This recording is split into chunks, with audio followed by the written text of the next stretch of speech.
Hello again, racing fans. Welcome to A Sure Thing.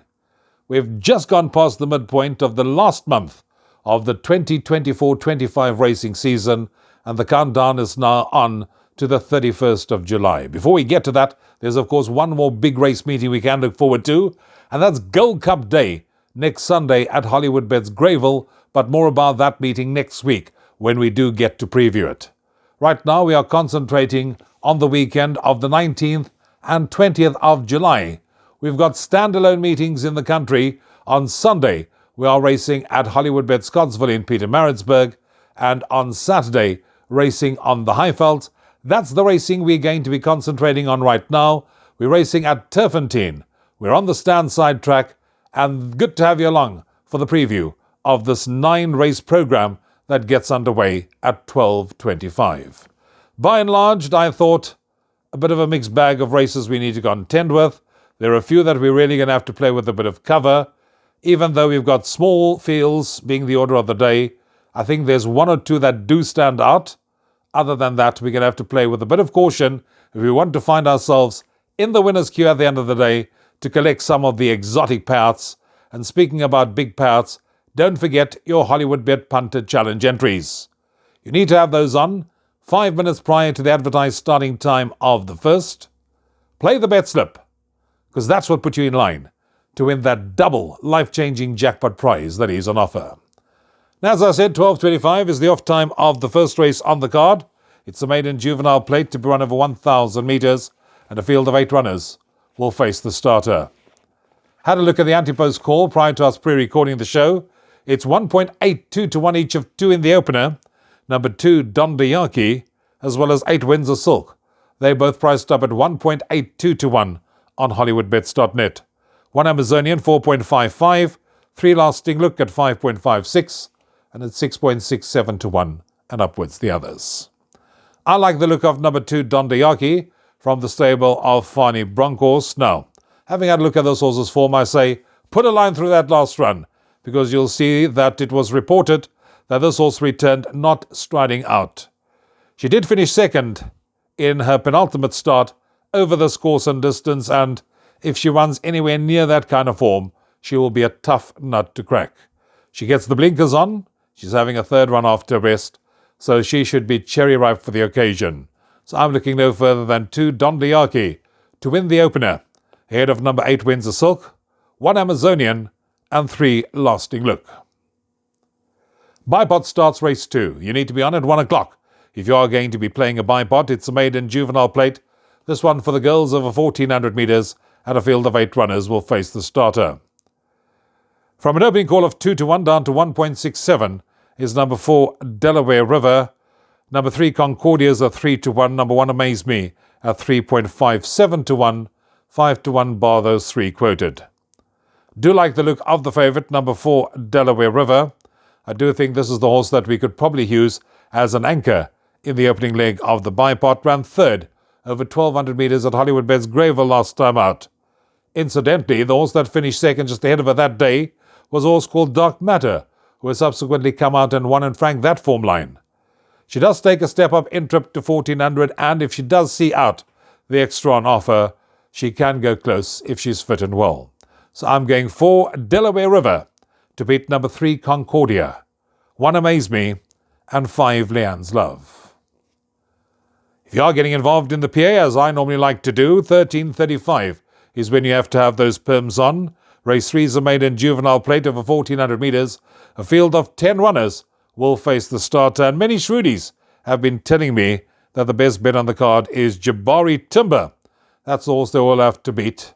And then when I went on to Hollywoodbets.net and took down the anti-post betting, I see that the Hollywood bet runner, Big Joe, is attracting a flood of anti-post money, has shortened right down to favourite at 1.52 to 1, and Jabari, from an opening call of 1.25 to 1, is now 1.82 to 1. From 5 to 1 out to 6.67 to 1, in fact touching 7 to 1 now, is number 2 Carnarvon, and it's 8 to 1 and upwards, bar those quoted. I'm not going for the favourites. I do like the look of number 2 Carnarvon. I think this horse has got solid recent form. Jan van Gooyen, that beat it last time out, has come out and won again since then. Now, Carnarvon's the kind of horse that likes to race up handy, and I do think if finding that little bit extra in the closing stages and the run down to the wire, to me rates the horse to beat in this kind of lineup. So I'm going 2 Carnarvon to beat number 4 Jabari Timber, 1 Big Joe and 6 Palace Attack. We now move on to the opening leg of the Pick 6. If you are getting involved, you need to be on at 14.10. Race 4 is a maiden plate to be run over 1,000 metres and a field of 8 runners will face the starter. Here you can get joint favourites at 2.27 to 1. Those are number 1 Jet Quirari and number 8 True Hero. They're both quoted at 2.27 to 1. Next on offer is 4 Chili Marmalade at 3.57 to 1. And the number 2 Summer Shade from 5.56 to 1 into 4.55 to 1. And it's 8 to 1 and upwards bar those. I like the look of number 2 Summer Shade. This horse has attracted a touch of support from 5.55 into 4.55 to 1. I like the way that this horse showed improvement in its last couple of outings, and last time particularly when staying on to finish third over 1,000 metres, and that was on the inside track at Turffontein. He also does meet the more fancied Jet Quirari on 4 kilos better off weight terms. He jumps from an inside draw, and I do think he'll be up there for nothing and should stay on to be involved in the shake-up. So I'm going with number 2 Summer Shade to win it, ahead of 1 Jet Quirari, 4 Chili Marmalade and 3 Cyber Spirit. Fifth race on the card, leg 1 of Jackpot 1. It jumps at 14.55, middle stakes over 2,400 metres, and a small field of 7 runners will face the starter. I'm looking no further than the favourite, number 6 Aladdin's Lamp. This horse from an opening call of 1.25 has come into 1.11 to 1 on Hollywoodbets.net. This horse is the winner of his last 2 starts over 2,000 metres, and it's interesting to note that a couple of horses have come out of that last form line and franked that form. The horse that finished third was a horse called Dual Prophecy, and the horse that finished 8th on that day was a horse called Rosy Lemon. They've both come out and won since then. Now, Aladdin's Lamp is also one of those horses that likes to race up handy, will be staying on in the closing stages, and I do think, if seeing out the extra on offer, can bring up the hat-trick. So I'm going 6 Aladdin's Lamp, ahead of 5 Vesuvio, 3 20 Drachmas, and 7 Fetching Flyer. Moving on to the 6th race on the card. This is leg 1 of Jackpot 2. You need to be on at 15.20. Race 6 a merit-rated 80 handicap, where 9 runners will line up at the 2,000 metre mark. 2 The Ultimate King is at 1.52 to 1 in the anti-post market. 3.03 number 1 American Rebel. 5 to 1 number 7 In Flame. 7 to 1 and upwards bar those quoted. Of the 9 runners, I like the look of number 1 American Rebel. This horse has won its last 2 starts, the latest being over this course and distance. And it's quite interesting to see that Gavin Larena has opted to get off American Rebel in favour of the Ultimate King, who is priced up favourite for this race. American Rebel now gets the services of Piers Stradom, and I do think merits healthy respect with Stradom on board. Likes to race up handy, will be staying on where it matters most, and, most interestingly, he's 1 from 1 over this course and distance, and with Stradom on board, I do think he can keep that record intact. So I'm going 1 American Rebel to beat number 2 The Ultimate King, 6 Buona Bridge, and 7 In Flame. We now move on to the 7th race on the programme, and that's a classified stakes to be run over 1,600 metres. A field of 10 runners will face the starter, and if one looks at the anti-post call, number 1 Lava County is at 2.86 to 1, 2 Unsolved Riddle at 3.57, 8 Rosy Lemon at 4 to 1, 5 to 1 number 10 Sheets and Goggles, 8 to 1 bar those quoted. I like number 2 Unsolved Riddle. This horse ran a fair race last time out. Wasn't finding extra over this distance on the inside track last time out, but he ran on strongly when second over 1,500 metres at the Val in his penultimate, and that was under Piers Stradom. He jumps from a favourable draw of 3, and I do think he can notch up his 4th career victory. So I'm going 2 Unsolved Riddle to beat number 1, Lava County.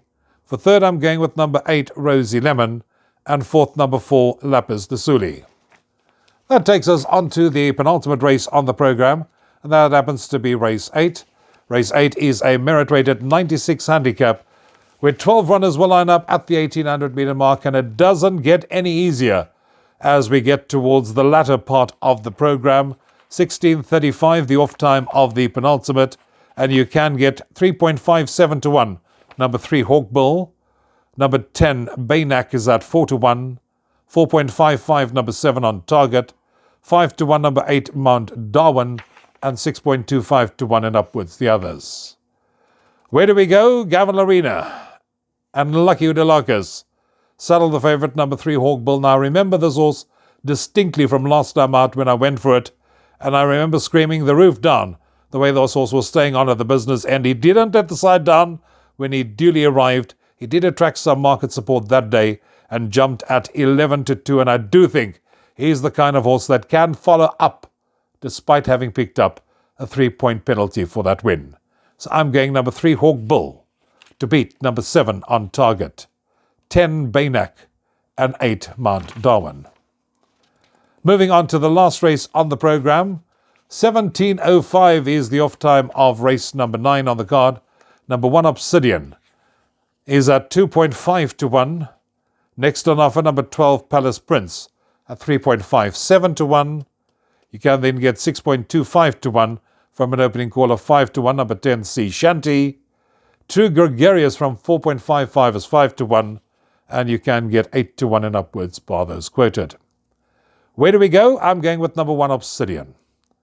Now, even though this horse received the maximum penalty of 8 points for that last career victory last time out, I do think just the manner in which this horse won, there's so much more to come. Race handy, and then found another gear and kicked away to gear down to a very easy victory. He won by 4.3 lengths, and the way he won tells me that he's definitely got so much more to come, and hence the reason I'm going with 1, Obsidian, to win the last of the afternoon, ahead of 10, Sea Shanty, 12, Palace Prince, and 4, Deception Pass.